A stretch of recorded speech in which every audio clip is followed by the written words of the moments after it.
Assembly ఎన్నికల ఫలితాలపై ఆయా పార్టీల విశ్లేషణలు పూర్తి కాకముందే తెలంగాణలో మరో ఎన్నిక జరగబోతుంది. అసెంబ్లీ ఎన్నికల్లో ఘోర పరాజయం చెందిన విపక్షాలు ఇప్పుడిప్పుడే కోలుకుంటున్నాయి. అయినా వారికి భవిష్యత్తుపై భరోసా లేదు. కానీ కేసీఆర్ తీసుకున్న ఒక్క నిర్ణయం విపక్షాలకు బూస్ట్ నిచ్చింది. పంచాయతీ ఎన్నికల్లో బీసీ రిజర్వేషన్లు తగ్గించడంపై విపక్షాలు ఏకమయ్యాయి. కాంగ్రెస్ సీనియర్ నాయకుడు వి హనుమంతరావు, జాతీయ బీసీ కమిషన్ మాజీ చైర్మన్ జస్టిస్ ఈశ్వరయ్య, బీజేపీ రాష్ట్ర అధ్యక్షుడు లక్ష్మణ్, శాసనమండలి ప్రతిపక్ష నేత షబీర్ అలీ, కాంగ్రెస్ సీనియర్ నాయకుడు పొన్నాల లక్ష్మయ్య, టీటీడీపీ అధ్యక్షుడు ఎల్ రమణ తదితరులంతా బీసీల నినాదంపై పోరుబాటు పట్టారు. పంచాయతీ ఎన్నికల్లో బీసీ రిజర్వేషన్లను 34% నుండి 23% తగ్గించడాన్ని నిరసిస్తూ బీసీల మహాధర్నా నిర్వహించిన సందర్భంగా నేతలు కేసీఆర్ చర్యను తీవ్రంగా తప్పుబట్టారు. అఖిలపక్ష సమావేశం పెట్టి సీఎం సమస్యను పరిష్కరించాలని పేర్కొన్నారు. బీసీల రిజర్వేషన్ల విషయంలో ప్రాణం పోయినా ఊరుకునేదే లేదని వి హనుమంతరావు వెల్లడించారు. సకల జనుల సర్వేలో బీసీల లెక్కలు ఇప్పటికీ బయటపెట్టలేదని తెలిపారు.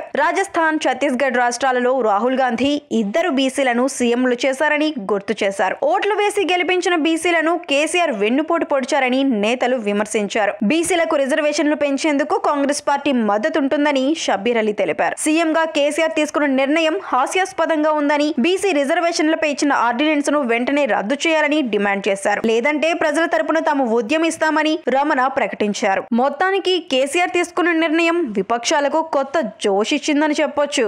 మరిన్ని అప్డేట్స్ కోసం మా కాయ్ టీవీని సబ్స్క్రైబ్ చేసుకోండి. మా వీడియో కనుక మీకు నచ్చినట్లయితే లైక్ చేయండి, షేర్ చేయండి. మీ విలువైన అభిప్రాయాలను కామెంట్ బాక్స్లో తెలియజేయండి.